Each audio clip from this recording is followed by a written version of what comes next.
Salut à tous, c'est Camille. Aujourd'hui, j'ai trop hâte de vous parler de The Sandman, la nouvelle série Netflix qui cartonne. Mais avant tout ça, je voulais vous dire que vous êtes très nombreux à regarder mes vidéos ou à m'écrire sur les réseaux sociaux, mais sans vous être abonné à la chaîne. Donc n'hésitez pas, abonnez-vous à la chaîne, ça me soutient énormément. On parle de The Sandman, let's go!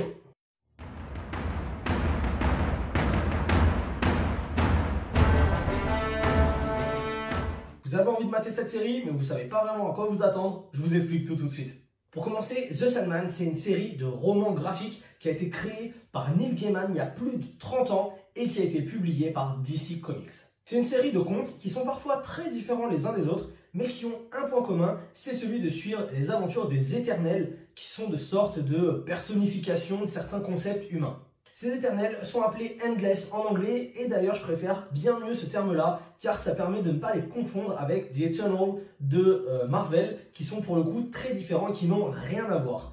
Là, ce coup-là, ils sont 7, ils sont tous frères et sœurs. On va pouvoir ainsi retrouver destin, death, destruction, désespoir, désir, délire et enfin Dream, le personnage principal de cette série adaptation pour Netflix. Cependant, ce n'est pas la première adaptation pour The Sandman.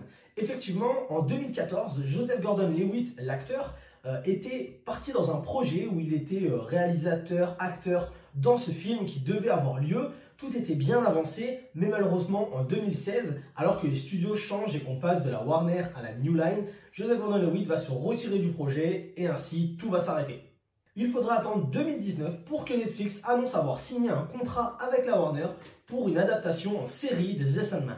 Évidemment, Neil Gaiman va faire partie de l'aventure en tant que créateur de cet univers tout simplement, et il va être coproducteur de cette série. Il va être accompagné de David S. Goyer, que forcément vous connaissez si vous êtes fan de comics et de cinéma en général, surtout de super-héros, car c'est tout simplement le scénariste de la trilogie Batman de Christopher Nolan, et également le scénariste de Man of Steel et Batman vs Superman. À la réalisation, on va retrouver Alan Ayberg, qui n'est pas non plus un inconnu dans les comics, puisqu'il est tout simplement le scénariste de Wonder Woman et qu'il est également le créateur des Young Avengers chez Marvel. Du très beau monde qui nous a fait attendre vraiment beaucoup de cette série, et honnêtement, j'ai pas été déçu. Mais du coup, de quoi ça parle? Eh bien, dans ce monde, les Endless existent depuis la nuit des temps.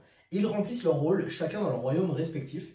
Et Dream, qu'on appelle aussi Rêve en français, ou bien The Sandman, ou bien Lord Morpheus, également le Marchand de Sable, pourquoi pas, il a plusieurs dénominations. C'est tout simplement le roi du royaume des rêves. Il fabrique les rêves et les cauchemars des humains. Au début du XXe siècle, un occultiste du nom de Roderick Burgess décide de pratiquer de la magie noire et de créer une cérémonie pour invoquer Death, le Endless de la mort, et ainsi lui demander de ressusciter son fils mort sur le champ de bataille. Malheureusement, c'est Rêve qui va être invoqué et fait prisonnier durant plus de 106 ans dans la série, car dans le comics c'est 72 ans à peu près. On va également lui voler ses 3 artefacts les plus précieux que sont son casque, son sable et son rubis. Après ce siècle de captivité, Rêve va réussir enfin à s'échapper et son aventure va pouvoir commencer. Il va ainsi vouloir retrouver ces 3 objets les plus précieux et redonner sa grandeur au royaume des rêves, laissé totalement à l'abandon pendant ce siècle d'absence. Alors concernant cette adaptation, il faut bien vous rendre compte du monument dont on parle. The Sandman, c'est 2000 pages d'un univers fantastique qui a raflé une flopée de prix. Prix du meilleur scénario au Festival d'Angoulême, best-seller dans le New York Times, premier comics à avoir reçu le prix World Fantasy. C'est vraiment une série adulée par les fans qui adorent tout simplement. Et forcément, étant autant aimé par les fans, eh bien l'adaptation d'un comics comme celui-ci pouvait paraître difficile et en tout cas très risquée. Se déroulant sur une période très longue et avec différents récits, il est possible qu'au début vous ayez l'impression qu'on passe du coq à l'âne un petit peu sans trop savoir pourquoi, qu'on s'attarde sur des moments de l'histoire sur lesquels on ne devrait pas, qu'on n'avance pas assez ou trop vite, mais honnêtement c'est vraiment quelque chose qui va s'estomper avec la suite du visionnage. Honnêtement, quand on assimile le principe et qu'on se laisse porter par la poésie du récit, eh bien tout devient limpide. Plus qu'un simple voyage pour récupérer ces objets, c'est la découverte et l'apprentissage de la pensée humaine qui est vraiment au cœur de cette épopée. Dans cette série, on va vraiment avoir beaucoup de sous-textes, beaucoup de personnages, beaucoup de complexité, et c'est vraiment ce que j'ai beaucoup aimé au final. Parlons maintenant du casting, qui a vraiment beaucoup fait parler, qui a été très décrié, mais franchement pour moi il marche à 100%.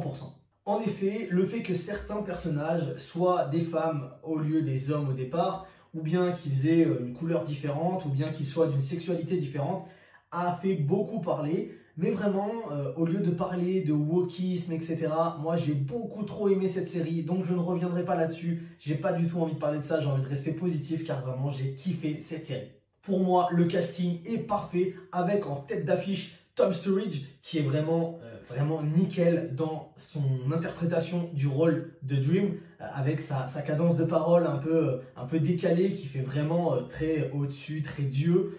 Il a aussi une classe britannique qui va parfaitement avec ce rôle. Enfin, vraiment, je l'ai trouvé exceptionnel. On notera également la présence de 2 acteurs de Game of Thrones. Est-ce que vous les avez reconnus, hein? On a Gwendoline Christie dans le rôle de Lucifer, qui a été très décrié également parce que c'est une femme et que Lucifer, dans l'univers DC Comics, c'est un homme.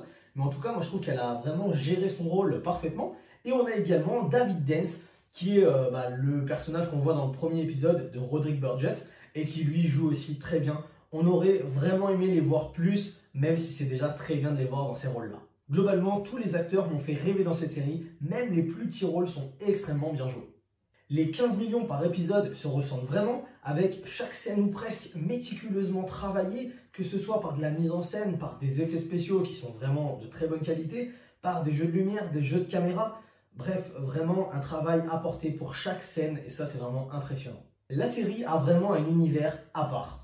Et notamment dans le fait de passer du monde réel à des mondes fantastiques, elle m'a fait un petit peu penser à la série Once Upon a Time, bien que celle-ci soit beaucoup plus dark, beaucoup plus adulte et beaucoup plus badass, on va dire.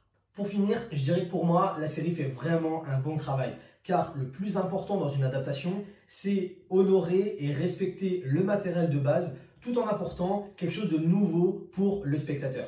Et en ça, je trouve que c'est vraiment réussi. J'ai été vraiment porté dans cet univers. Je peux comprendre que certains peut-être ont décroché ou n'ont justement pas réussi à accrocher au départ.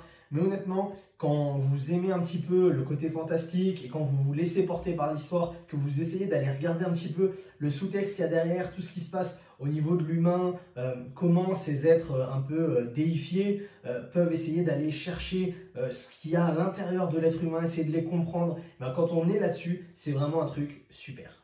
Voilà pour cette critique de The Sandman sur Netflix, une série que je vous conseille vraiment. Ce que je vous conseille également, c'est de vous abonner à la chaîne, évidemment. Vous pourrez comme ça ne rien louper de toute l'actualité des séries qui sortent sur les différentes plateformes de SVOD. Sur ce, je vous dis à très bientôt pour une prochaine critique et une prochaine vidéo. Ciao!